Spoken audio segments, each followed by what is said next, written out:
you want to raise our mosques, you want to raise our madrasas, you just need an excuse. आप हर जगह हमारी खुदाई करना चाहते हैं, वो हमारे घर हो, घर पे आप जेसीबी चलाते हैं, मॉस्क के नीचे आप कहते हैं मंदिर है, तो हमारी जो भी प्रॉपर्टी है उसको आप तोड़ना चाहते हैं, मुसलमानों को आप डिसमेंटल करना चाहते हैं, socially, politically, economically you want to break us, but we will not let this happen. कहते हैं स्टेटहुड की भी रेजोल्यूशन उन्हें असेंबली में नहीं लाई, वो कोई भी रेजोल्यूशन नहीं लाना चाहते क्योंकि बीजेपी के साथ उनकी एक अंडरस्टैंडिंग है, जैसा बीजेपी उनको बोलेगी कठपुतली की तरह चला रही है। So NC doesn't have the welfare of the people in mind. उनको कुर्सी मिल गई, इक्तदा मिल गया, अब उनको और कुछ नहीं चाहिए। जब तक आप अपना हक नहीं मांगेंगे आपको प्लेट पे नहीं मिलेगा। And I think as the only Muslim majority state in India we have a lot more responsibility towards opposing Waqf, जो अनफॉर्चुनेटली यहाँ की सरकार नहीं कर रही है। I don't expect the judiciary to come to our rescue, to be honest. And मैं एक चीज़ कहना चाहूँगी, as the only Muslim majority state in India we expected the NC government to do better, जो उन्होंने नहीं किया।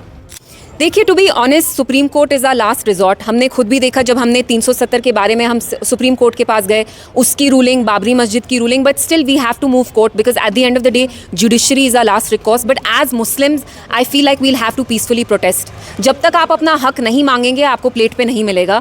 And I think as the only Muslim majority state in India we have a lot more responsibility towards opposing Waqf, जो unfortunately यहाँ की सरकार नहीं कर रही है। Excuse. It's all an excuse. You want to raise you want to raise our mosques, you want to raise our madrasas, you just need an excuse. आप हर जगह हमारी खुदाई करना चाहते हैं, वो हमारे घर हो, घर पे आप जेसीबी चलाते हैं, मॉस्क के नीचे आप कहते हैं मंदिर है, तो हमारी जो भी प्रॉपर्टी है उसको आप तोड़ना चाहते हैं, मुसलमानों को आप डिसमेंटल करना चाहते हैं, socially, politically, economically you want to break us, but we will not let this happen. If we talk about I mean, I don't know. As far as Jammu and Kashmir is concerned, Supreme Court does not really show much of a spine, unfortunately. We saw what happened in the Article 370, petitions as well, and the Reorganization Act. So, I don't expect the judiciary to come to our rescue, to be honest. And मैं एक चीज़ कहना चाहूँगी, as the only Muslim majority state in India, we expected the NC government to do better, जो उन्हें नहीं किया।